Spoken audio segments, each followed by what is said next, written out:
প্রিয় শিক্ষার্থীরা, এই ক্লাসে আমরা 17 অধ্যায়ের টাইপ 4 এর অজীব রেখা অঙ্কন সংক্রান্ত সৃজনশীল 1 এবং 2 নং এই দুইটি প্রশ্নের সমাধান শিখব।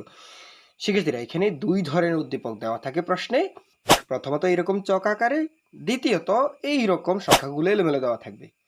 উভয় পদ্ধতি থেকে তোমাকে বলা হবে সংক্ষিপ্ত বর্ণনা সহ উপাত্তের অজীব রেখা অঙ্কন করো। আচ্ছা, এখন অজীব রেখা বলক, এখানে গণসংখ্যা বহুভুজ বলক বা আয়তলেখা বলক, যেটাই বলো, তোমার দুইটা কাজ। প্রথম কাজ হচ্ছে একটা সারণী তৈরি করা, দ্বিতীয় কাজ হচ্ছে গ্রাফ কাগজে একটা চিত্র তৈরি করা। আচ্ছা, এই দুইটা কাজ করতে হলে প্রথম কাজ সারণী তৈরি করা, দ্বিতীয় কাজ গ্রাফ কাগজে চিত্র আঁকা। আচ্ছা, তো শিক্ষার্থীরা, এখন যেহেতু তোমাকে জানতে হবে যে অজীব রেখা অঙ্কনে করতে কি সারণী লাগে, গণসংখ্যা বহুভুজের ক্ষেত্রে কি সারণী এবং আয়তলেখা অঙ্কনে করতে কি সারণী লাগবে, হ্যাঁ, আমি তোমাকে সেই বিষয়টা দেখিয়ে দিচ্ছি।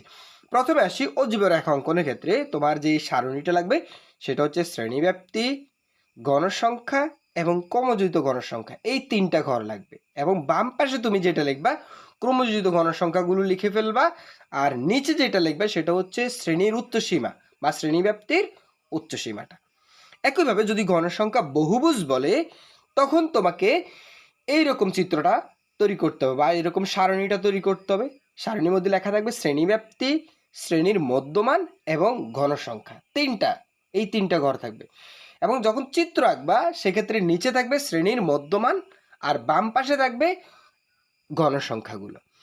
আচ্ছা, যদি আয়ত লেখো বলে একইভাবে তোমার শ্রেণীব্যাপ্তি লাগবে, অবিচ্ছিন্ন শ্রেণীব্যাপ্তি লাগবে এবং গণসংখ্যার ঘর লাগবে। এই তিনটা ঘর নিচে তোমার লাগবে অবিচ্ছিন্ন শ্রেণীব্যাপ্তি বা অবিচ্ছিন্ন শ্রেণীর সীমা, আর বাম পাশে লাগবে তোমার গণসংখ্যা।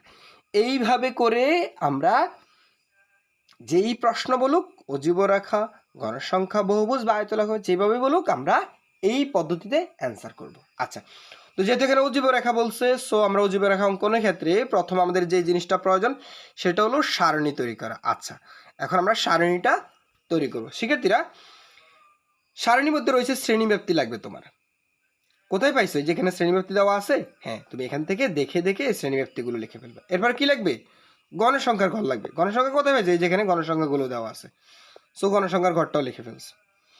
অতিরিক্ত তোমার শুধু ক্রমযোজিত গণসংখ্যা এই ঘরটা তৈরি করা লাগবে। আচ্ছা, এইটা কিভাবে তৈরি করতে হয় এইটা স্যার তোমাদেরকে একটু দেখিয়ে দিচ্ছি। হ্যাঁ শিক্ষার্থীরা, আমাদের ক্লাসগুলো তোমাদের কাছে যদি ভালো লাগে ভিডিওটিতে অবশ্যই একটা লাইক করবা, আর চ্যানেলে নতুন হয়ে থাকলে অবশ্যই একটা সাবস্ক্রাইব করে সাথে থাকবা। আচ্ছা, তো এখানে দেখো আমাদের কাজটা হচ্ছে ক্রমযোজিত গণসংখ্যা। এটা কিভাবে তৈরি করি একটু লক্ষ্য করো।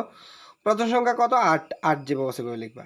এখন এই 8-এর সাথে তুমি এই 12 যোগ করবা। 8 আর 12 যোগ করলে কত হবে? 12 যোগ করলে হবে 20।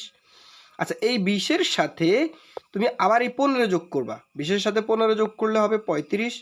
এই 35-এর সাথে তুমি এই 18 যোগ করবা। 35-এর সাথে 18 যোগ করলে কত হবে? 53। আবার 53-এর সাথে 7 যোগ করলে কত হবে? 60। আচ্ছা, এইভাবে করে তুমি ক্রমযোজিত গণসংখ্যার ঘরটা তৈরি করে ফেলছো। এখন এখান থেকে আমরা কি তৈরি করব? এই যে এই চক কাগজে এইটা লিখবো, ঠিক আছে? চক কাগজে এই চিত্রটা তৈরি করবো। এখন এটা তৈরি করতে হলে আমি তো একটু আগে বললাম যে বাম পাশে নিচে তোমার কি লাগবে? শ্রেণীর উচ্চ সীমাটা লাগবে। আর নিচে যেটা লাগবে সেটা হলো শ্রেণীর উচ্চ সীমা, আর বাম পাশে যেটা লাগবে সেটা হচ্ছে ক্রমযোজিত ঘনসংখ্যা। এই দুইটা কাজ। আচ্ছা, তো এর আগে আমরা কি করব দেখো, এই বরাবর আমরা একটা দাগ টানবো। এই বরাবর এটাকে আমরা দিব এক্স অক্ষ। এই বরাবর একটা দাগ যদি টানি এটার নাম হবে আমাদের এক্স অক্ষ। আবার একইভাবে আমরা উপর থেকে নিচ পর্যন্ত, হ্যাঁ, এই উপর থেকে নিচ পর্যন্ত এইভাবে একটা দাগ টানবো, ঠিক আছে? এইটাকে দিব আমরা ওয়াই অক্ষ। হ্যাঁ, ওয়াই অক্ষ। আচ্ছা, এই জায়গাতে একটা ওয়াই লিখে দিব। এক্স অক্ষ, ওয়াই অক্ষ, এই দুইটা দাগ তুমি টেনে নিবা। হ্যাঁ, এরপরে তোমার এখানে আরেকটা কাজ রয়েছে, সেটা হলো এখানে তুমি চাইলে এভাবে এঁকে বেঁকে দিতে পারো, এভাবে করে, এরকম করে, হ্যাঁ, অথবা তুমি দুইটা দাগ দিতে পারো, এভাবে একটা দাগ, এভাবে একটা দাগ দিবে। আচ্ছা, এতটুকু আমরা জানি। এবং এখানে একটা শূন্য দিবা বা মূলবিন্দু ও। এখন তোমরা যদি একটু ডান পাশে লক্ষ্য করো, এই যে এখানে আমরা লিখে বলেছিলাম যে শ্রেণীব্যাপ্তির উচ্চ সীমা এই জায়গাতে লিখতে হবে। শ্রেণীব্যাপ্তির উচ্চ সীমা তুমি কি জানো কোনগুলোকে বলা উচ্চ সীমা? এখানে লেখা আছে, দেখো ডান পাশে লক্ষ্য করো, 21 থেকে 30, 31 থেকে 40, হ্যাঁ, 41 থেকে 50। এই যে 21 থেকে 30 বড়টা কোনটা? উচ্চ সীমাটা কোনটা? 30। এই যে 31 থেকে 40 এখানে উচ্চ সীমাটা কোনটা? 40। মানে এই যে এইগুলো হচ্ছে উচ্চ সীমা। এই 30, 40, 50, 60, 70 এগুলোকে বলা হয় উচ্চ সীমা। আমরা এইগুলো লিখে ফেলবো। এই যেখান থেকে শুরু, তুমি মনে করো প্রথম ঘর বাদ দিয়ে লিখবে। এখানে 20 যে লিখছে, 20 লেখার দরকার নেই তোমার, হ্যাঁ, তোমার পরীক্ষাতে 20 লেখার দরকার নেই। এখান থেকে তুমি শুরু করবে এক ঘর বাদ দিয়ে, হ্যাঁ, অঙ্কটা এক ঘর গুনবা, যে 30 এখান থেকে এই ঘর থেকে শুরু করবা। 30 ধরো এখানে স্যার লিখে দেখাচ্ছি 30, এরপরে 40, 50, 60, 70, হ্যাঁ, যতটুকু পর্যন্ত 70 পর্যন্ত আছে না, তুমি 70 পর্যন্ত লিখবা। আচ্ছা স্যার, এতটুকু আমরা বুঝে ফেলছি। আর বাম পাশে তুমি সেম একইভাবে 10, 20, 30 প্রত্যেকটা ঘরকে এভাবে 10, 20, 30 এভাবে 40, 50, 60, 70, 80 এভাবে দিয়ে ফেলবা। ঠিক আছে, এখন দেখো তো এই যে শ্রেণীব্যাপ্তি, এই উচ্চসীমা কত? 30। 30 বরাবর ক্রমযোজিত গণের সংখ্যা কয়টা? 8টা। কিন্তু আমরা মনে রাখবা, এখানে তুমি যদি 8 গণ ঘর প্রত্যেকটা, কারণ ঘরগুলো ছোট ছোট তো, 8 গুনলে তোমার অঙ্ক চিত্রটা অনেক বড় হবে। তো তুমি চাইবা 8 গুনতে তুমি 2টা ঘর গুনবা, একটা কিন্তু সংখ্যা গুনবে 2টা। মানে ধরো আমরা ঘর এইভাবে তোমাকে যদি স্যারের দেখাই, এইভাবে তুমি ঘর, একটা ঘর, 2টা ঘর, 3টা ঘর, 4টা ঘর, তুমি দেখতেছো এই জায়গাতে কয়টা ঘর।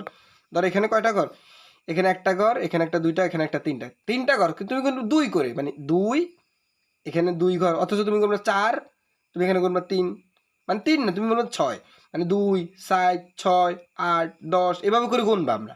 ঠিক আছে, অর্থাৎ প্রত্যেক ঘরের জন্য আমরা 2 একক ধরবো। ওকে, তো তোমরা গুনবা। আমি যদি এই বিষয়টা তোমাদেরকে একটু জুম করে দেখাই, তাহলে তোমরা বুঝতে পারবা যে স্যার 30 বরাবর তোমার লাগবে কটা? 8টা। তো তুমি 8টা কেমনে গুনবা? 30 হইলে এই যে 2 ঘর, 4 ঘর, 6 ঘর, এই যে 8 ঘর, তুমি এই বিন্দুতে পৌঁছাইছো। এইটা তোমার হচ্ছে মেইন টার্গেট। আচ্ছা, তাহলে আমরা বুঝে ফেলছি 8 মানে এই জায়গাতে আসছি আমরা। এরপরে 40 বরাবর, এই যে 40 বরাবর কয় ঘর? 20 ঘর। তার মানে তুমি বুঝে ফেলছো, এইটা যদি 2, 4, 6, 8, 10, তার মানে এই পর্যন্ত 10। তাহলে তুমি চিন্তা করো, এইটা 10 হলে এইটা 20, এইখানে আসছো। তাহলে তুমি কোথায় আসছো? এই জায়গাটাতে 20, হ্যাঁ, বা গুনবা তুমি, 10, 12, 14, 16, 18, 20। একইভাবে 50 বরাবর কত?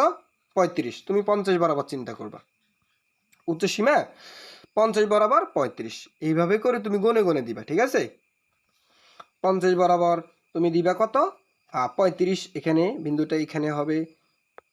এরপরে 60 বরাবর কত? 60 বরাবর হচ্ছে 53, এই 60 বরাবর 53 গুনবা, হ্যাঁ, এই জিনিসটা গনে গনে তোমরা দিবা। 60 বরাবর হচ্ছে এই জায়গাতে। একইভাবে 70 বরাবর হচ্ছে 60, 70 বরাবর 60 তুমি এই ঘরটাতে দিবা। ওকে, আচ্ছা, এখন তুমি এই সংখ্যাগুলো বরাবর শ্রেণীর উচ্চসীমা বরাবর কিন্তু দিতে হবে। শ্রেণীর উচ্চসীমা বরাবর করে আমরা এই ক্রমযোজিত গণসংখ্যাগুলো লিখে ফেলছি। তারপরে কি করব? তারপরে আমাদের কাজ হচ্ছে এই বিন্দুগুলো যোগ করে দেওয়া। এই বিন্দুগুলো তুমি কি করবা? যোগ করে দিলে তোমার অ্যান্সারটা বের হয়ে গেছে। হ্যাঁ, এখন তুমি আশা করি তোমরা পুরো কনসেপ্টটা বুঝে ফেলছো। হ্যাঁ, এই জায়গাতে যে 20.5 একটা লিখছি, এই বিষয়টা লিখলেও হবে, না লিখলেও হবে। ঠিক আছে, তোমরা তো জানোই যে এটা 30, এটা 40, এখান থেকে এক ঘর বাদ দিয়ে তুমি গুনবা। এক ঘর মনে রাখবা, একটা তো এমনি দাগ একটা দিছো, আর একটা ঘর বাদ দিয়ে, একটা ঘর বাদ দিয়ে তুমি হিসাব করবা।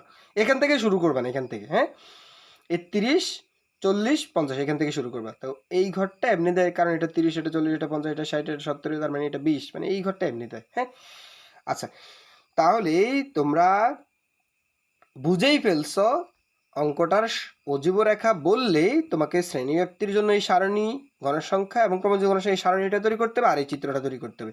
এখন তুমি চাইলে এই চিত্রের আগেও এই লেখাগুলো লিখতে পারো, অথবা তুমি চাইলে চিত্রটার পরেও তুমি লিখতে পারো। ঠিক আছে, এটা কেন লিখছি এটা আমি তোমাকে একটু দেখাচ্ছি।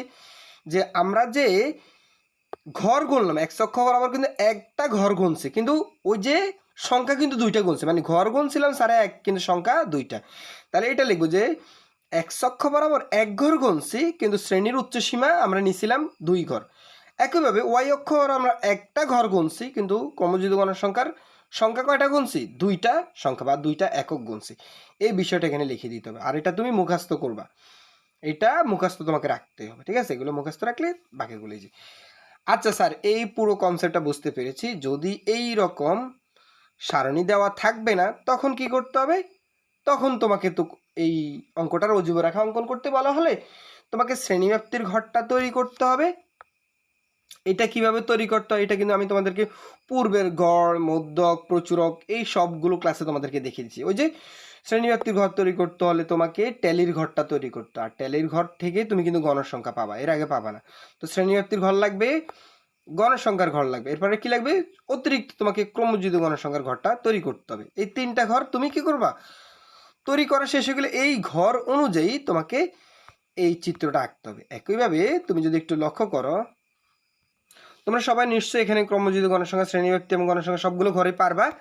আচ্ছা, এখন দেখো এই যে তুমি যে গ্রাফ কাগজটা আঁকবা, সেক্ষেত্রে তোমার নিচে কি লাগবে দেখো তো, নিচে লাগবে শ্রেণীর উচ্চ সীমাটা। আর উচ্চ সীমা তুমি কোথায় পাইছো, এই যে এখানে উচ্চ সীমাগুলো কিন্তু দেওয়া আছে। তুমি এখান থেকে এই যে 54, 54, এরপরে 59, 64, 69, 74, 79, এই যে নিচে ধারাবাহিকভাবে এই সবগুলো হচ্ছে উচ্চ সীমা, ঠিক আছে। আর ডান পাশে এগুলো হচ্ছে ক্রমযুক্ত, এই বাম পাশে যেটা এটা ক্রমযুক্ত সংখ্যাগুলো, এই যে এখান থেকে এই ক্রমযুক্ত গণসংখ্যাগুলো তোমাকে লিখতে হবে। তো তুমি 5, 10, 15, 20, 25 এভাবে করে দিয়ে ফেলবা, ঠিক আছে। আর এখানেও সেম 49 থেকে 54, হ্যাঁ ওই যে এগুলো লিখে ফেলবা নিচে, নিচে এগুলো হচ্ছে উচ্চ সীমাগুলো নিচে লিখবা। আচ্ছা, এই দুইটা কাজ তো করা শেষ। আর স্বাভাবিকভাবে তুমি আগের নিয়মে এটাকে ওয়াই অক্ষ বরাবর এখানে একটা দাগ দিবা, এই বরাবর এখানে এক্স অক্ষ বরাবর একটা দাগ টানবা, তারপরে এখানে এইভাবে করে কেটে দিতে পারো, অথবা এইভাবে দুইটা দাগ দিয়ে দিতে পারো। তারপর তোমার কিন্তু এখান থেকে শুরু, আলটিমেটলি এখান থেকে শুরু, কিন্তু একটা ঘর বাদ দিয়ে তুমি 54টা লিখবে। মনে রাখবা এই 49 লেখার কোনো দরকার নেই, হ্যাঁ 49 হচ্ছে তোমার অতিরিক্ত একটা ঘর লিখতে হয়। বাট এই যে 54 থেকে কিন্তু অঙ্কটা শুরু, কিন্তু 54, 59, 64 এখান থেকে কিন্তু আমাদের উচ্চ সীমাগুলো। তো 54 এক ঘর বাদ দিয়ে তুমি এক ঘর বাদ দিয়ে 54, 59, 64 এভাবে করে প্রত্যেকটা ঘরে ঘরে একটা একটা করে লিখে ফেলবে, হ্যাঁ সংখ্যাগুলো। এখন 54 বরাবর কত গণসংখ্যা, ক্রমযুক্ত গণসংখ্যা কত, এক, তাহলে তুমি এখানে একটা ঘর দিবে। ওই যে আবার সেম ভাবে 69, 59 বরাবর কত 3, তাহলে তুমি 3 ঘর গুনে গুনে দিবে, হ্যাঁ। এরপর 64 বরাবর কত 6 তুমি দিবা। এরপর 69 বরাবর কত 9, এভাবে বিন্দুগুলো দিবে। এই বিন্দুগুলো দেওয়ার পরে তুমি এই বিন্দুগুলো, যেখান থেকে তো তুমি বিন্দুগুলো দিচ্ছ, হ্যাঁ এই বিন্দুগুলো দেওয়ার পরে তুমি এই বিন্দুগুলো কি করবা, যোগ করে দিবে, হ্যাঁ এভাবে যোগ করে দিবে। এইভাবে কি করবো আমরা অজীব রেখা অঙ্কন করব। শিক্ষার্থীরা আজকের ক্লাসটি কেমন লাগলো অবশ্যই কমেন্ট করে জানাবা। শিক্ষার্থীরা তোমাদের আগের ক্লাস এবং পরবর্তী ক্লাসগুলো তোমরা আমাদের এই চ্যানেলেই পেয়ে যাবা। আর যদি এই সুপার সাজেশনটি নিতে চাও তাহলে হোয়াটসঅ্যাপে যোগাযোগ করবা।